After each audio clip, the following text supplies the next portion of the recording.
Hello, Culture Power people. It's Stacey GrantLewis. Welcome to Culture Power. Today, I'm very excited, as I always am when I sit down with a guest, to speak with Professor Michele Lamont, a Harvard a sociologist at Harvard, who's also a professional in African American studies and quite a lot of other things. Michele, forgive me if I can't recall all of your specialties right now. Go ahead and introduce yourself.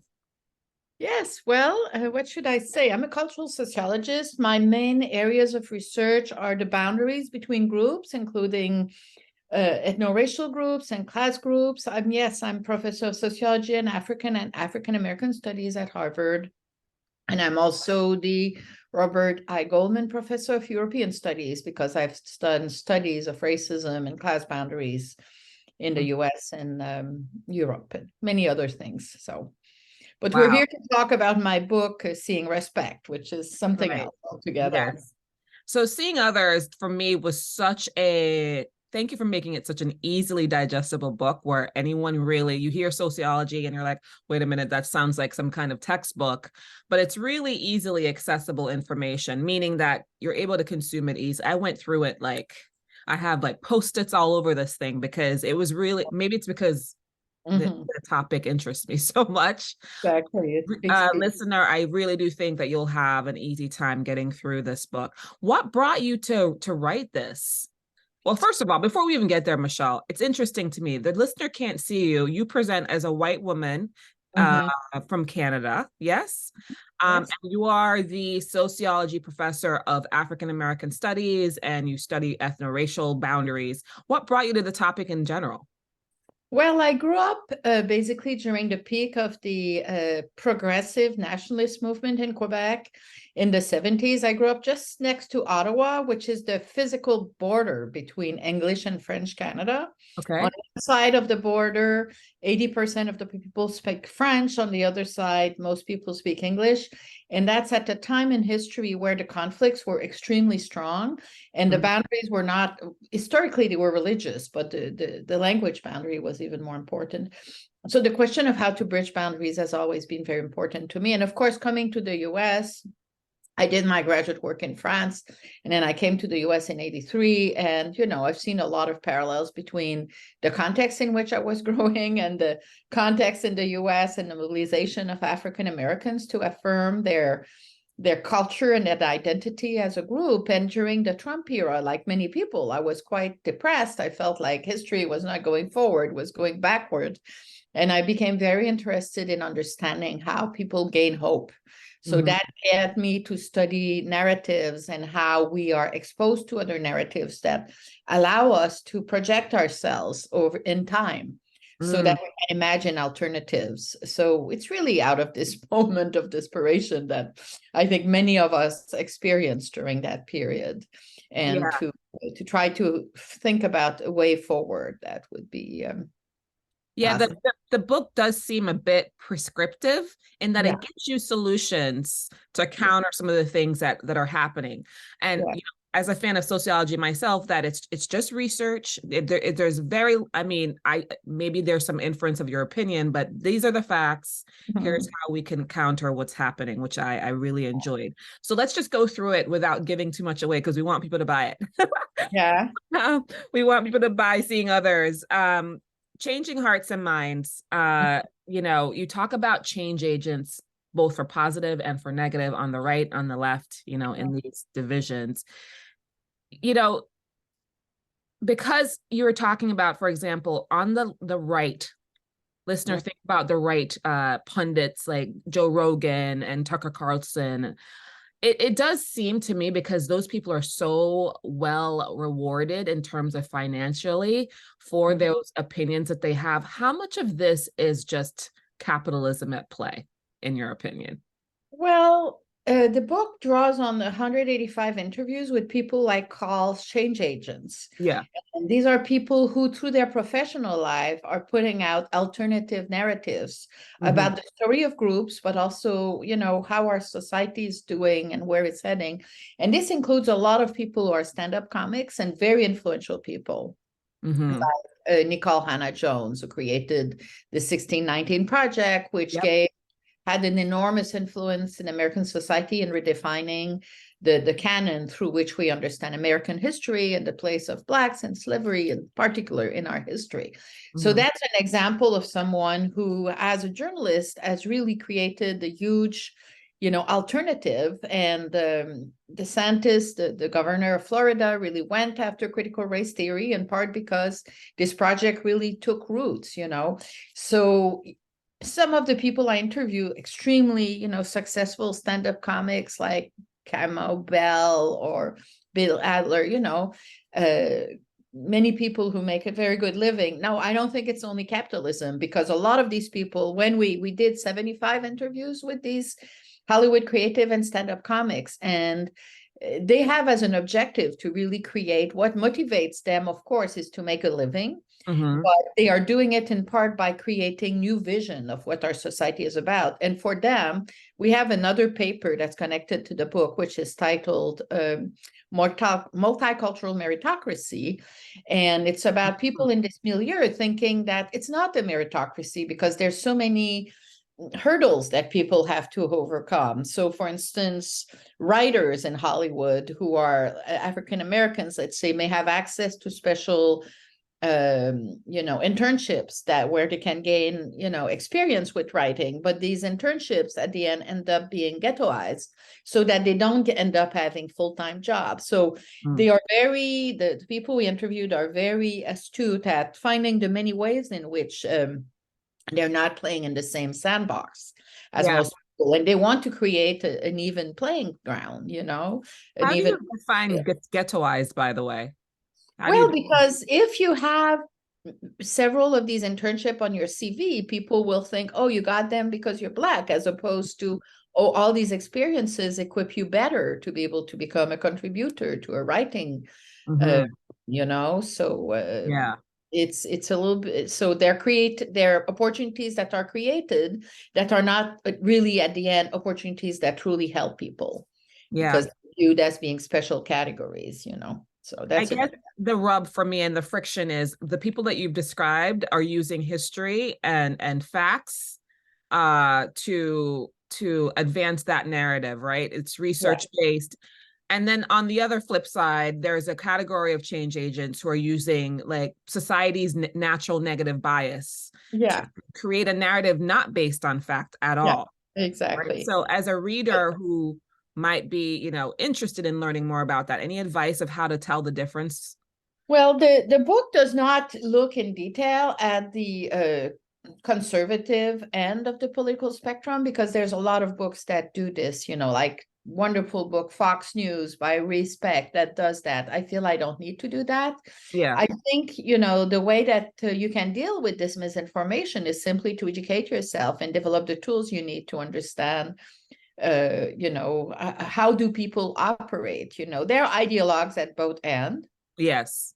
And my job is not in this book to determine who's a BS artist and who isn't, It's really to look at the process by which new narratives are created and how they're diffused, and how little by little the background argument is the American dream has collapsed. For millennials and Gen Zs, they really don't believe that they're going to get the white picket fence, and the loss of hope and the great mental health crisis that is hitting these groups now really requires to get over this, that they come up with new ideals and new reasons to get up in the morning.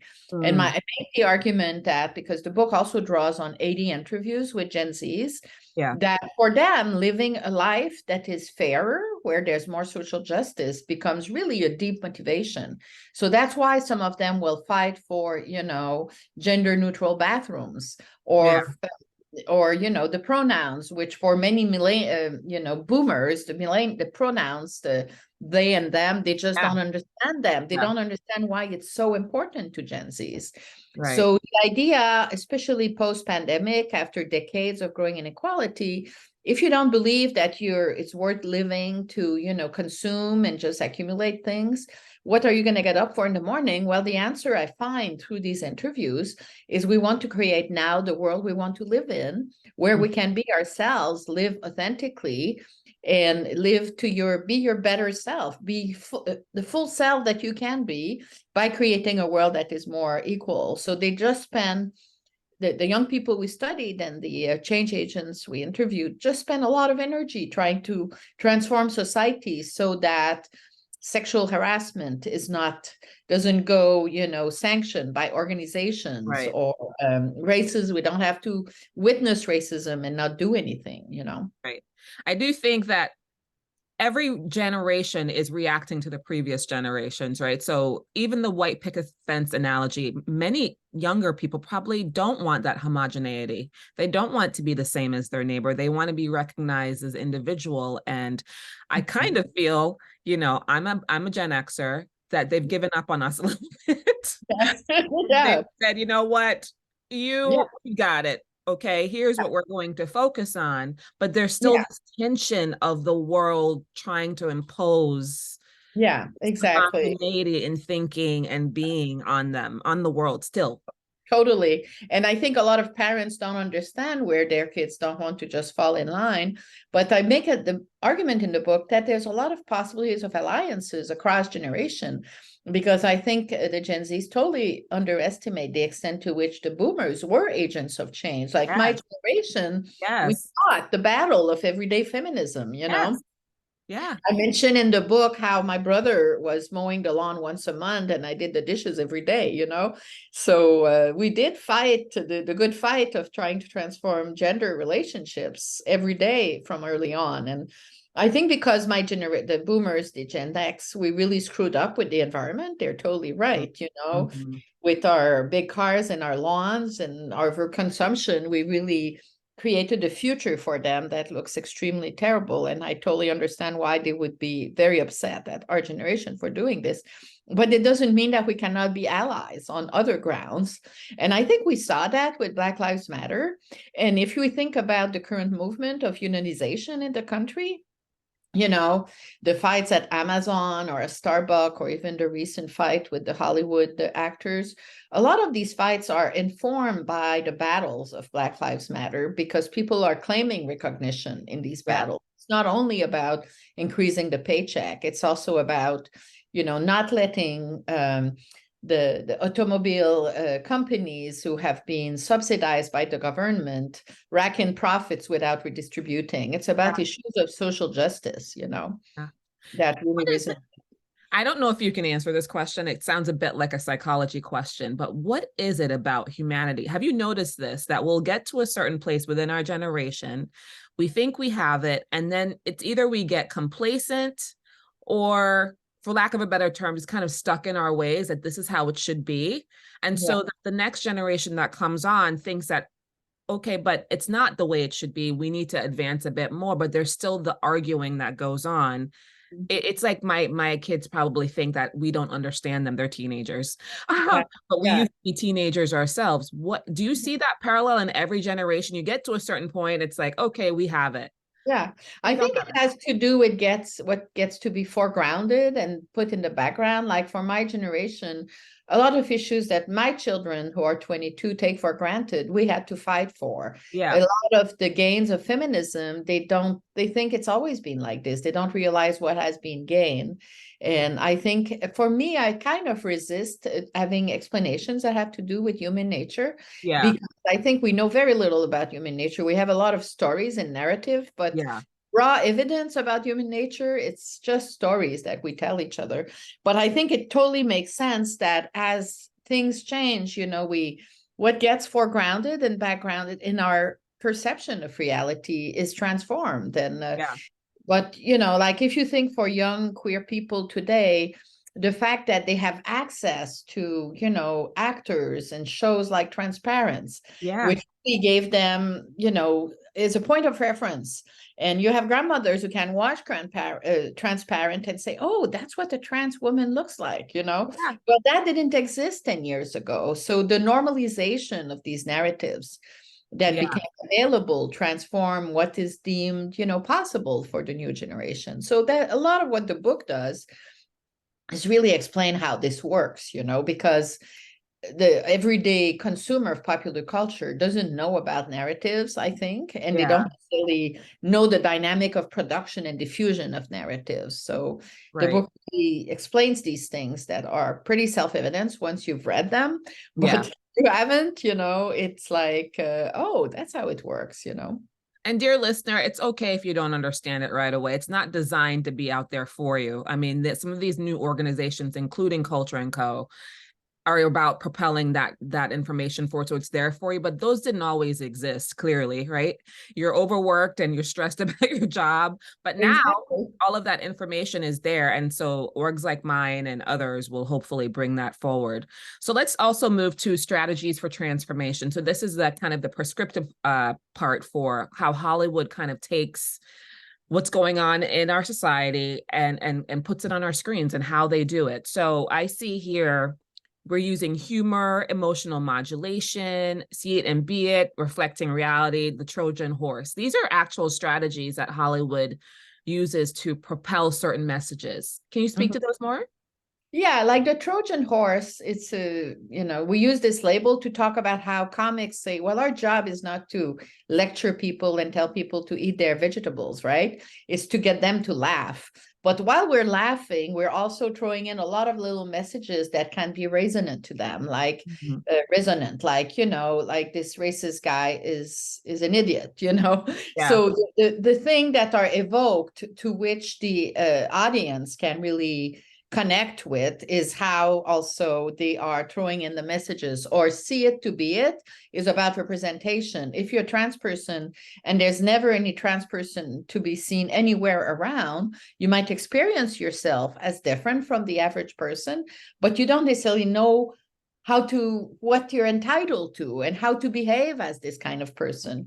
So the cultural messaging plays a crucial role in the eyes of the cultural producers themselves in helping them understand what they're trying to do. And emotional modulation is the same thing, like creating this resonance that is really how the audience feels simpatico and on the same wave as the comic, which is why people laugh, because they have a sense of, common understanding of something that's ridiculous. Right. So. I see for example, see it to be it. I think that this is exactly why, and this is where it might sound a little bit political, audience, I'm sorry, but this is what book bans are about. Read it to be it. No one wants you. The people who are most interested in you not reading that is they know the impact it'll have on you or your child. Exactly. So they don't want you to realize and feel that kind of simpatico through reading. And for comics, this is a touchy point for a lot of people of color, because sometimes people of color in particular and women are scapegoats in comedy. So it also touches on who gets to say what. In what setting, like these comics that come on and they're able to do satire, but why do they get to do it, right? Exactly. Yeah.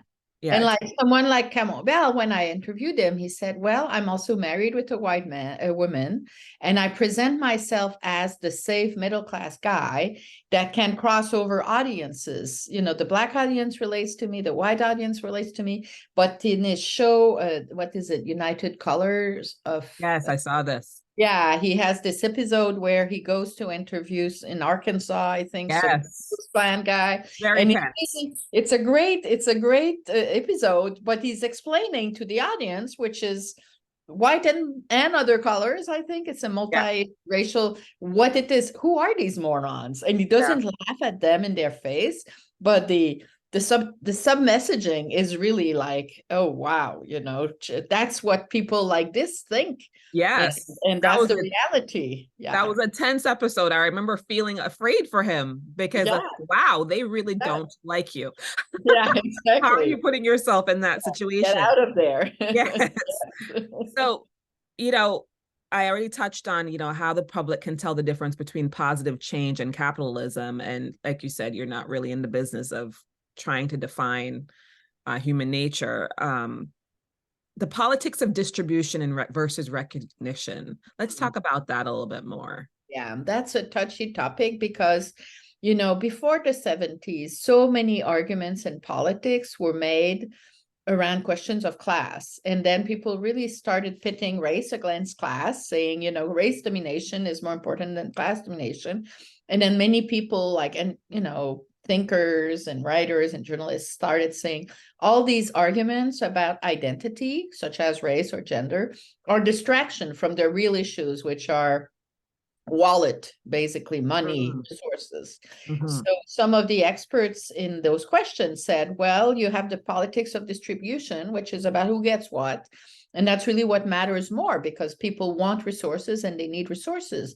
But people like me and others who study recognition say, no, actually dignity and respect are as important to people's well-being as the resources that you live in. And people die for respect, and people, you know, like, you know, we're talking here in the middle of this war in Israel, you know, I don't want to get into detail, but, I know, you know, people are dying for their sense of dignity, and because they feel oppressed and they want to get, you know, they want to be able to live with dignity. So I think we have to think about these two dimensions, distribution and recognition, as both contributing to the making of inequality and both to politics, and they should both flourish. There's a lot of books that are coming out now, like the recent book by Yasha Monk, The Identity Trap, which is denouncing identity as something that is very damageable to public life. Well, I don't agree, you know. My perspective is very, anyway, you can try to stop people claiming from recognition, you will never succeed. People have always asked for recognition, and they will, you know, well, forever. At the fundamental core of everyone, I would think you want to see yourself represented in the environment where you live. And it because, you know, there've been so much oppression, there has been so much oppression, it just makes sense that that should change, right? Exactly. But it's really also interesting to know that you're also saying that there are some people who don't feel other groups should be recognized because they consider those groups to be subordinate. Yeah, That's a tricky thing, right? exactly. So it's like an internal thing where you as a person have to decide, well, is it that I feel competitive for resources, or I just don't feel like you're valuable enough? Yeah. And the story about the white working class men, you know, when we talk about the working class in the US, the stereotype is often like the 50-year-old man, white man who's a union member. Well, the fact of the matter is today's working class is very multiracial, and it's also across the services as well as is. So to pit class against race simply doesn't mean anything anymore. I think what we realize, okay, some groups like, you know, many people are writing about Christian nationalism now, which is white Christian nationalism, and whites being displaced as the number of people of color is growing in this society. And they resist the change because they feel like historically it's been their country, but no, it was not their country historically. It was the country of Indian, you know, Native Americans. So, I mean, the question of which history is remembered is very much part of power relationships, you know? Oh my gosh, that might be the golden nugget of the day. Yeah. The question of which history should be remembered. Yeah.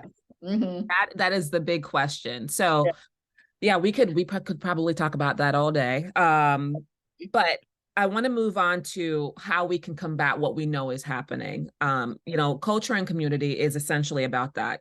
How can we as a community appreciate the difference between us and just say that those things are good and it's okay to be different? Moving forward, I do think I see the gaps that you're talking about. There's a lot of extremism on both sides. And this idea that people aren't really listening to the working class of any category and what's valuable to them. Can you speak to that more about, for example, the people who consider themselves progressive or liberals, about recognizing people of the working class? Yeah, well, that's a big issue. You know, especially as the 24 presidential election are looming, right? It's in a year from now. And the Democratic Party has had a lot of problem bridging this gap between the professionals who are progressive and who may have issues that the working class think are not important issues, or they are too radical, or so how can the Democratic Party speak to both groups?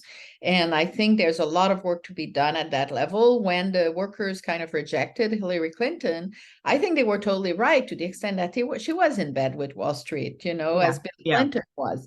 So, and I think at some level, Biden, many people are very critical of him, but I think he's been able to hold the center, in part because he's always had this great tie with the working class. Right. So to be able to choose leaders who are really able to cross the class boundary is absolutely crucial.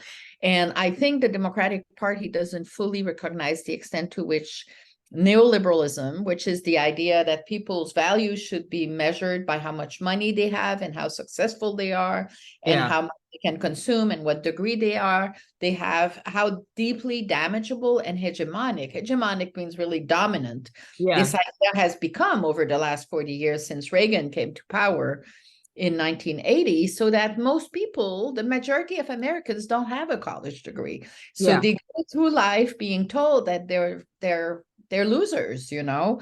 So I think there's just a lot of cultural repair that needs to be done, including by the Democratic Party. So when Biden a few weeks ago went to the picket line at the UAW and called the working class middle class, I'm thinking, what are you doing? Why don't you call them workers? They're blue collar workers, Right. So the idea that you have to be middle class to be viewed as a self-reliant contributor to society, I think we need to really work toward rehabilitating, what the worker means in this society, and also not correlate people's worth so much with their social status, and really question this by attacking it directly to say, if you organize a society around the notion that only people who are quote unquote successful are worthy, by definition, you feed a major social crisis that has no end. Right, which is why we're here now, I think, largely because why we're here now. Last week, I interviewed Stephanie Land, and she's part of the working poor at the time. And, she said something so poignant that I recognize in my own family, where there are people who define themselves by how much output they can achieve, how many jobs they have, because that makes them worthy of being in society. And there's so many people who feel that way, which is so sad. These are the working poor. They still cannot make their rent, cannot pay for daycare, all of those things. And they still value themselves based on this really irrational thought that they should be, judged by that.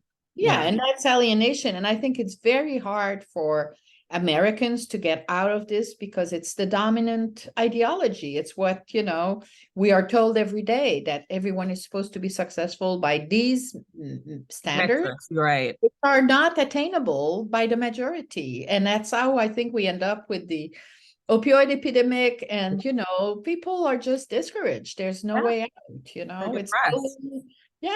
it's there's a large gap of people right now. I just think, you see parallels or patterns in your brain. For me, I think, with the very right conservative, let's call them what they are, the people who are supremacists, white supremacists, they're kind of operating on this like gang culture to me, where it's like they're taking the most disenfranchised and gathering them in this large group and saying, we can fix it. It's all their fault over there. And then you have all of these other people who don't necessarily agree with that, who might be white or other colors, not necessarily people of color, but who feel lost. And don't have a path forward. They don't align with white supremacy, so to speak, but they do feel invisible to the administration and fearful of other administrations will keep them down in that way. Any advice for these people? I mean, I think a lot of these people, they're deeply alienated from the political process. Like 40% of Americans don't vote, and some of them don't vote because they don't trust it. They think everyone in DC are thieves anyway. But some of them feel, what's the point? This is not for me, or they feel they don't have enough information. I think this is also a group, there's a lot of research being done on the poor in the US, low-income people. There's not enough research being done on like the Gen Zs who don't have a college degree. No one has data on that. Why? The college degree who are college students, who are Gen Zs, they're researched to death. No one has data on the college students who are on the Gen Zs who are not in college, who are maybe just trying to hang on to, get the college, 2-year community college degrees, and they don't finish. They finish the first year and then they work at UPS, So we just need to understand much more about the political orientation of these people and what can be done to. We know, for instance, that as union declined, there's a new book that just came out by a colleague named Theda Scotchball and one of her students, where they were hanging out in the parking lot of blue collar work sites, and they found that the very few people had bumper stickers that were let's say political. They were mostly like the NRA. And why? It's like, if unions as a form of organization to which they can connect themselves have declined, there's other organizations such as, gun and rifle associations that have emerged as a point to which they can connect. It's not necessarily that they're in favor of, mass murders, but they like hunting, there's all kinds of people who support the NRA. And I think the decline, we know that for working class men who cannot become providers, they end up really isolating themselves. They don't go to church anymore. They don't go to the night of Columbus or the equivalent, because they feel a little bit ashamed to not be able to, and they don't marry and they don't have children, and they spend a lot of time in their basement watching football or whatever, or drinking, or on the internet, watching QAnon crazies, So there's a lost opportunity there. There are a lot of people like this who want. I totally agree. So if you're listening, politicals, who's just invested in a better society, there are people out there who are 40% people do not vote. Because you don't see them. You're not speaking to them. So exactly. Well, we do have to wrap this up, Michele, which is unfortunate because I really enjoy this conversation. This is close to my heart. And such good questions. Thank you. Well, I'm really interested in this book, and I'm hoping that when people read it, by the way, it's called Seeing Others. It's being released next week. No, actually, it's been out for a month now. Yes. It has been out for a month. Okay, so you can buy it wherever you buy books, which is Amazon, anywhere. I really think you should add it to your repertoire, and so that you can just kind of have an idea of how society works, why it works. Again, it's not about opinions. This is research based. Okay. So what's next on the horizon for you, Michele? Well, I'm thinking of doing a similar kind of book, but looking at the global level with other kinds of issues, like maybe climate change, and how people who are victim of issue of climate justice, and how that's connected to recognition for other groups that I'm not talking a lot about in the group, like indigenous people, and also AI, like working with AI, what it does for your need for recognition. We stare at computers all day. You're not interacting with others. Only human beings can give each other recognition. So I'm interested in the future of recognition as our economy changes. Wow. So, AI, that's going to be really interesting. Well, multicultural meritocracy, right? You said that that's a paper that we could also read. Yeah, well, that paper is not published yet, but we'll put it on my website very soon. So we're just about to resubmit it. And when we do that, we'll put it there. So people can look at michelelamont.org and they will see it there in maybe 2 weeks. So great. Well, thank you so much for your time, Professor. I hope you feel better. Take care of yourself, and everybody go by Seeing Others. Okay. Wow. Thank you so much. I really appreciate it, Stacey. Great interviewer. Thank you. Bye-bye. Bye-bye.